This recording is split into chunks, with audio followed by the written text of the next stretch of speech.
Ciao a tutti voi da Sardo Ostinato e benvenuti nella seconda parte delle disavventure del vostro eroe preferito, ovvero di come mi sono disintegrato in modo fantoziano sull'asfalto di Milano, disintegrandomi letteralmente la gamba. Questa volta parlerò di un altro fatto molto particolare che ha dell'incredibile, delle vere e proprie coincidenze. Il giorno 7, se non sbaglio, decido di far parte di un gruppo di aiuto e di sostegno, un gruppo che a me piace molto collaborare, aiutare. Vedo comunque che sono persone belle in gamba ed è fantastico che nel momento in cui ho fatto una scelta e ho deciso di aiutare veramente le persone che ne fanno richiesta, il 12 di dicembre io mi disintegro.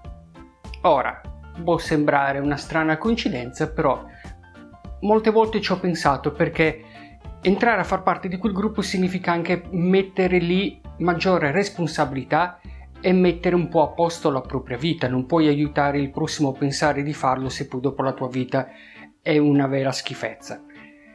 Detto fatto, il giorno 12 mi disintegro, il giorno 15 è il mio compleanno e lo passo in ospedale.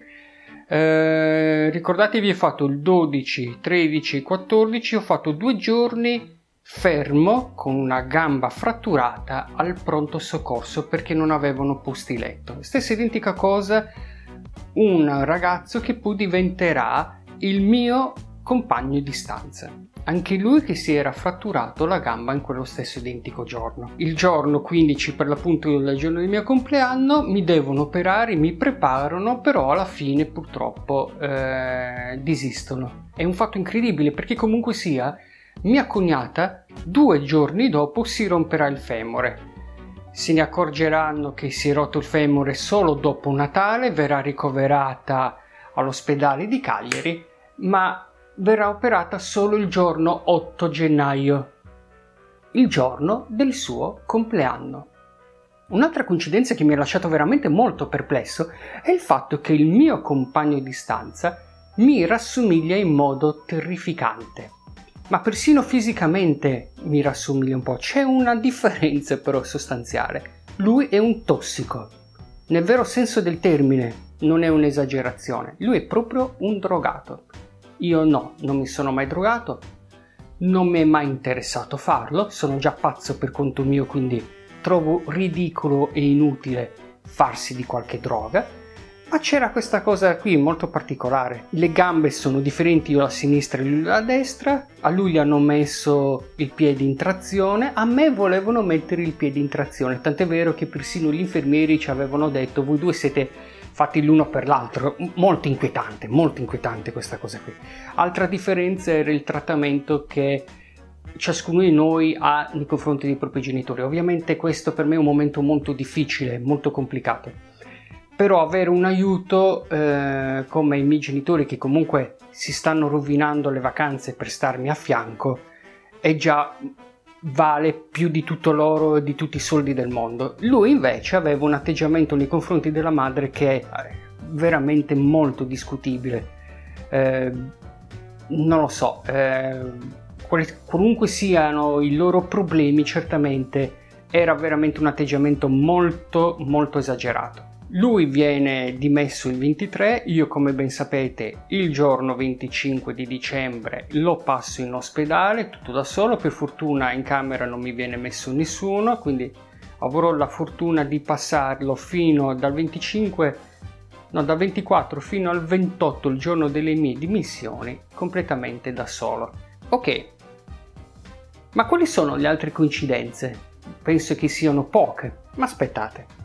Esattamente nel periodo in cui ho avuto l'incidente, una mia amica su Facebook posta il video di lei che parcheggia la sua macchina giusto il tempo per filmarla mentre prende fuoco. Un'altra amica, sempre su Facebook, mette, sempre nello stesso periodo, delle foto della sua macchina incidentata. Lei per fortuna non si è fatta niente, ma la sua macchina aveva il cofano letteralmente distrutto. Ah, va bene.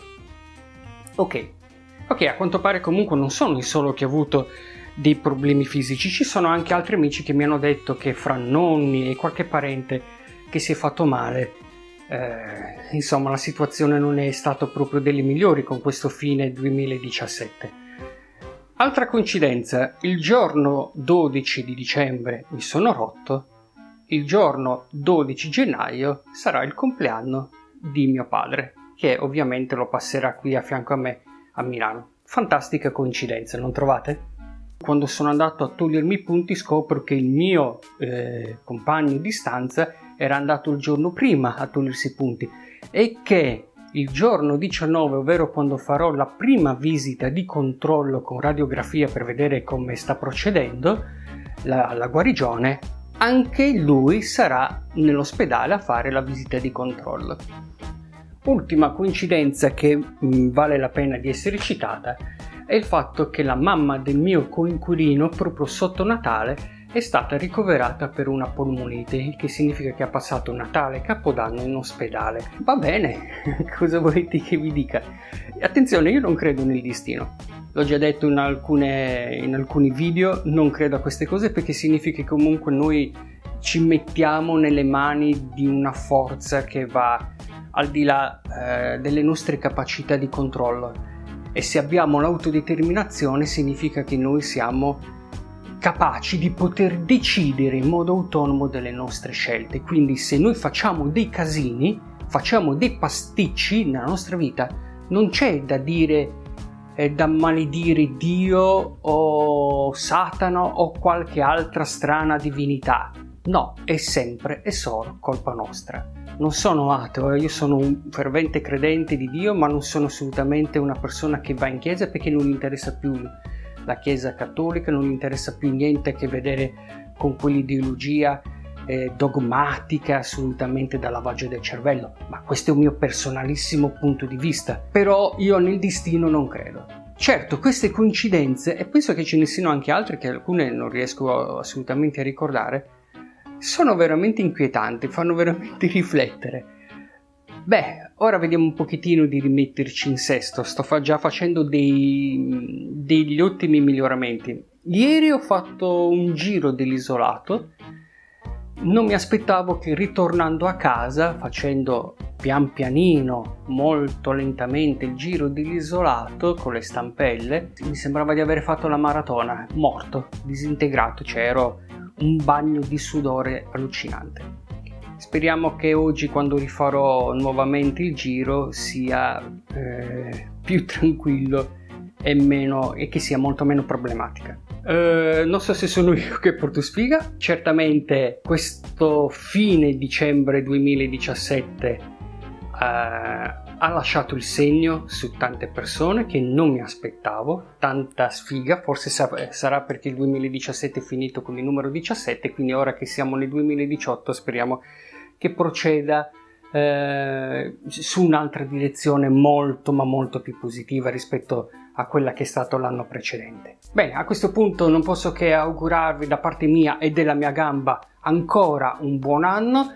Iscrivetevi al mio canale, mettete un like oppure commentate. Alla prossima!